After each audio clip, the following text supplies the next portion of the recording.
Bien, bonjour, je m'appelle Franck, j'ai 24 ans. Devant je m'appelle Franck, j'ai 24 ans.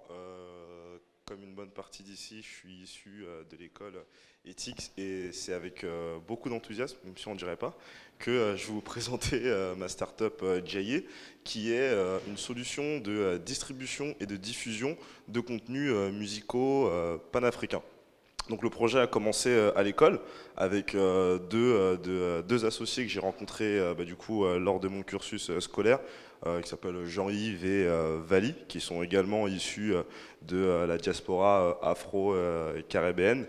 Et en fait, c'est avant tout une histoire tout simplement de passionnés. Passionnés du coup, d'entrepreneuriat, de culture. Moi personnellement, je suis passionné de tout ce qui touche à la culture afro-caribéenne, que ce soit du coup l'art, l'histoire, mais principalement la musique. Et en fait, moi j'ai grandi avec les différents titres de grands artistes africains tels que Fela Kuti, Alpha Blondy, Toumani Diabaté, etc.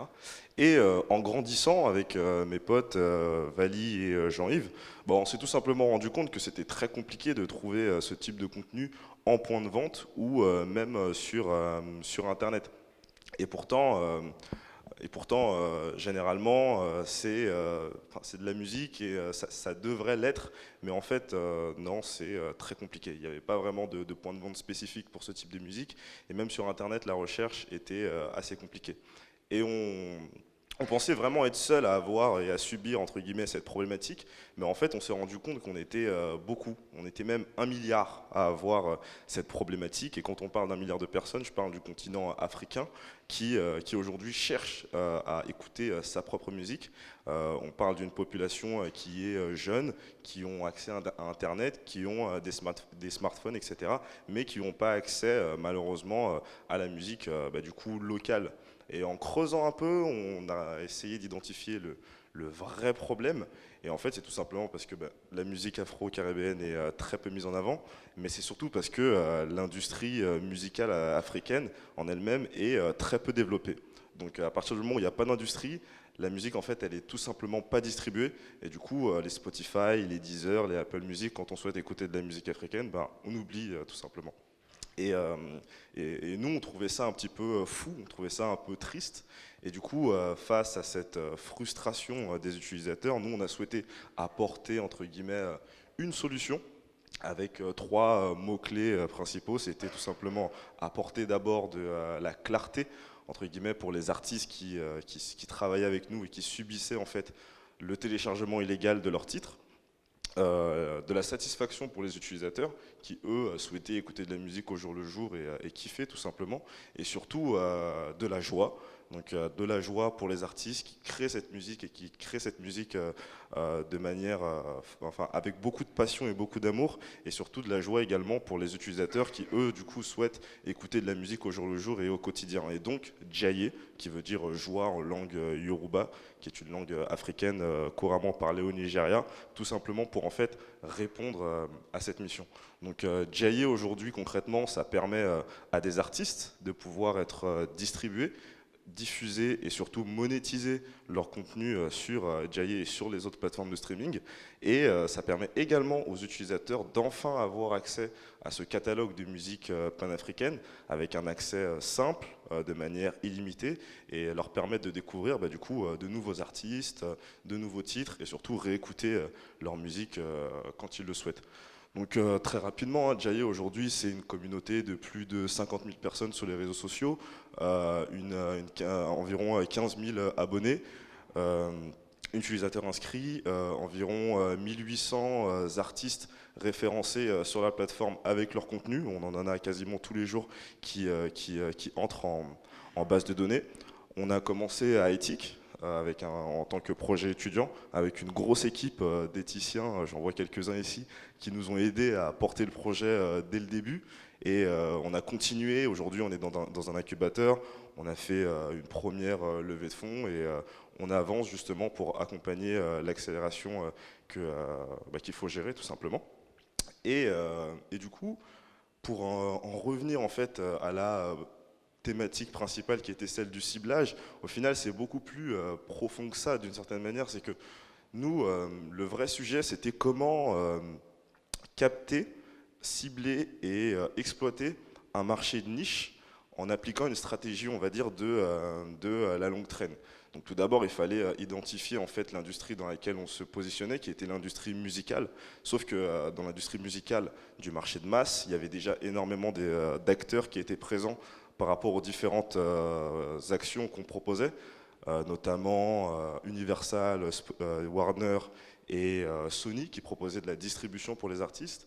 Et de l'autre côté, Apple Music, Spotify, Deezer qui proposaient du coup du streaming. Donc pour une petite start-up qui souhaite commencer et qui souhaite s'implanter dans ce marché, c'est assez compliqué de se faire une place avec de très gros concurrents et c'est cher. Et du coup, quand on est dans un marché de masse, ce qui est intéressant, c'est que ces acteurs qui sont déjà présents ont quand même une lacune, c'est que ils ont du mal à être ultra précis, ils ont du mal à spécifier leur offre pour une cible principale, et c'est ce qui fait, c'est ce qui permet en fait à des business models de niche de pouvoir entre guillemets tirer du coup leur épingle du jeu. Donc aujourd'hui, grâce à Internet, en fait, énormément de business models de niche ont pu émerger et proposer des produits de niche, en fait, des produits de fond de catalogue, mais qui proposaient à la bonne cible, aux personnes qui souhaitent en fait consommer ce type de contenu, est très intéressant et très qualitatif pour leur cible et qui génère quand même un certain nombre, qui peut générer un certain chiffre d'affaires et devenir intéressant. Nous, en l'occurrence, c'est la musique afro-caribéenne. Donc aujourd'hui, la musique afro-caribéenne, elle est très peu présente dans les plateformes de streaming de masse, mais lorsque les musiques afro-caribéennes sont présentes dans un écosystème viable, payant, on se rend compte qu'en fait, on arrive enfin à toucher une cible qui vient, qui paye, ça génère un certain chiffre d'affaires, et on touche une cible qui était, entre guillemets, oubliée ou jusqu'ici non adressée. Et en fait, tout le sujet, il est là, c'est comment on atteint cette fameuse cible. Et il est là le secret en fait des business models de niche, c'est que en fait, dans la pensée générale, on pense que quand on adresse un business model de niche, c'est un marché très restreint, avec très peu de personnes, qu'on va avoir du mal à générer du chiffre d'affaires et potentiellement générer des bénéfices. Après, je ne sais pas pour tous les autres, mais en tout cas pour nous, il se trouve qu'on a un marché de niche avec une taille critique quand même assez conséquente. Aujourd'hui, on vise l'Afrique. Donc l'Afrique, c'est, comme je l'ai dit tout à l'heure, c'est 1 milliard de personnes, une population jeune, un taux de pénétration d'Internet phénoménal, des gens qui ont également des smartphones comme tout le monde et qui souhaitent aujourd'hui consommer sur Internet. Et il se trouve en fait que avec tous ces éléments qui sont du coup rassemblés pour le marché africain, et ben, derrière il faut encore segmenter. Aujourd'hui sur le marché africain, il y a encore, on peut les segmenter par rapport aux langues. Donc en fait il y a l'Afrique francophone à laquelle il faut s'adresser, l'Afrique anglophone à laquelle il faut également s'adresser, l'Afrique du monde arabe et l'Afrique lusophone. Et dans, encore une fois, ces différentes catégories de segmentation de notre cible, il y a encore d'autres spécificités qui sont liées à ce niveau-là par rapport à la culture, par rapport au type de musique qui se rapproche le plus de leurs affinités religieuses ou culturelles, traditionnelles, etc., etc. Et ce qui permet en fait, ce qui nous permet aujourd'hui d'être ultra précis dans la manière dont on les adresse avec le produit musical qu'ils souhaitent en fait écouter. Derrière, il y a encore énormément de problématiques, notamment sur le marché africain, notamment les différents moyens de paiement. Aujourd'hui, sur le marché africain, le taux de bancarisation est ultra faible, ce qui fait que ce sont des personnes qui ont besoin d'applications qui leur proposent de payer avec leur consommation Internet, par exemple, ou avec du cash directement, ou leur consommation, leur compte mobile de paiement. Aujourd'hui, ils ont des comptes avec des opérateurs téléphoniques comme Orange Bank, par exemple, qui proposent en fait de payer différents services sur Internet. Et en plus de ça, on a également la diaspora, qui aujourd'hui est présente dans le monde entier. Donc la diaspora, c'est des personnes d'origine africaine qui ne sont pas physiquement en Afrique, mais qui sont, par exemple, en France, ou en Angleterre, ou même aux États-Unis et dans les Caraïbes, qui eux, généralement, ont accès, entre guillemets, à tout, Apple Music, Spotify, etc., mais qui ne trouvent pas leur compte sur ces plateformes de masse, tout simplement parce que la musique qu'ils cherchent est très peu mise en avant, même en termes de naming. Un utilisateur de la diaspora, généralement, quand il cherche du zouk ou du cueto ou de l'afrobeat, il souhaite taper ce type de recherche sur la barre de recherche, mais en fait, il n'y en a pas. Et pour trouver de la musique africaine sur iTunes ou sur Apple Music ou X ou Y, il faut taper musique du monde. Et c'est ultra large et finalement c'est pas du tout qualitatif pour cette cible. Donc tout le sujet il était là et en fait on se rend compte que cette cible qui est africaine, qui est entre guillemets nouvelle, qui est jeune, avant en effet c'était ultra compliqué de la toucher, de la fidéliser et de l'exploiter. Mais aujourd'hui avec les réseaux sociaux, c'est des personnes qu'on arrive ultra facilement à toucher à travers des campagnes sponsorisées sur Facebook. On arrive aujourd'hui à les segmenter, on arrive aujourd'hui à les identifier, à les recontacter et surtout à les fidéliser et à les qualifier pour faire en sorte que ce soit des vrais utilisateurs et des personnes qui utilisent la plateforme au jour le jour. Donc aujourd'hui, nous, on a eu un gros apprentissage par rapport à Jaye, c'est qu'on utilisait beaucoup les adresses mail, par exemple, pour adresser notre cible. Mais au final, sur le marché africain, l'adresse mail, c'est pas du tout qualitatif. Le plus important chez eux, le meilleur moyen de les contacter, au final, c'est le numéro de téléphone. Ce qui fait qu'aujourd'hui, on ne demande quasiment même plus l'adresse mail. On les adresse directement par un numéro de téléphone et le moyen le réseau social, ou en tout cas le moyen le plus simple de les contacter, c'est sur WhatsApp.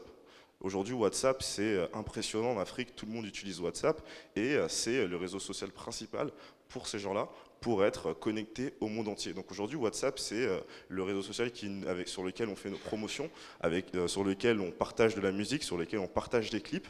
Et aujourd'hui, on se rend compte qu'avec WhatsApp, déjà, on arrive à fidéliser, mais surtout, on reçoit énormément de feedback des utilisateurs directement.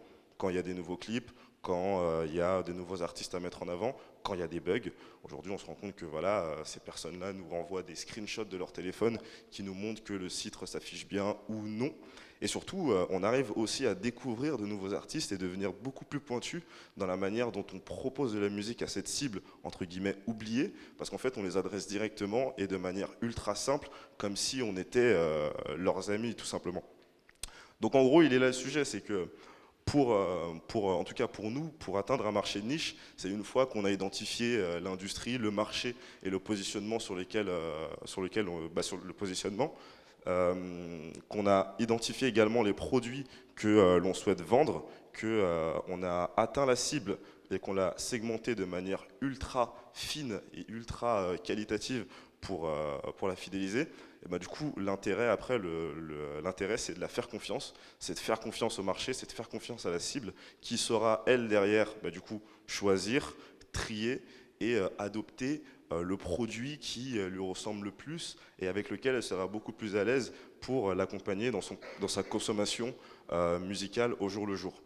Nous, notre sujet, il n'est pas uniquement au niveau du contenu, il est sur l'ensemble du produit Jaye. Aujourd'hui, on parle à une cible africaine, on se présente face à eux en leur disant bah, du coup on est Jaye, on est une plateforme de streaming africaine, pardon, on est une plateforme de streaming africaine comme vous, du coup forcément on connaît vos problématiques, on connaît vos spécificités culturelles, on parle la même langue et du coup forcément on sera toujours beaucoup plus proche qu'un Spotify ou un Deezer ou un Apple Music. Et c'est ce qui se passe également dans énormément de marchés. L'un de nos exemples et les business models sur lesquels on s'est beaucoup inspiré, c'est le marché indien, qui avait également les mêmes problématiques. Et aujourd'hui, ils ont leurs propres moyens de vendre leur musique, de la mettre en avant et surtout d'être, entre guillemets, ambassadeur de la culture indienne pour l'Inde et surtout pour le monde entier. Donc en gros, le sujet, il est là, c'est que tout ça pour vous dire que pour atteindre un marché de niche, pour maîtriser le marché de niche, il faut savoir ce qu'on vend principalement, maîtriser les différents produits et ses spécificités pour vendre, toucher un marché de niche, vendre des produits de niche pour cette cible qui est à la base oubliée, mais avec une proposition efficace et avec une présentation proche de l'utilisateur, on peut générer des revenus et on peut devenir influent sur un marché. Donc voilà.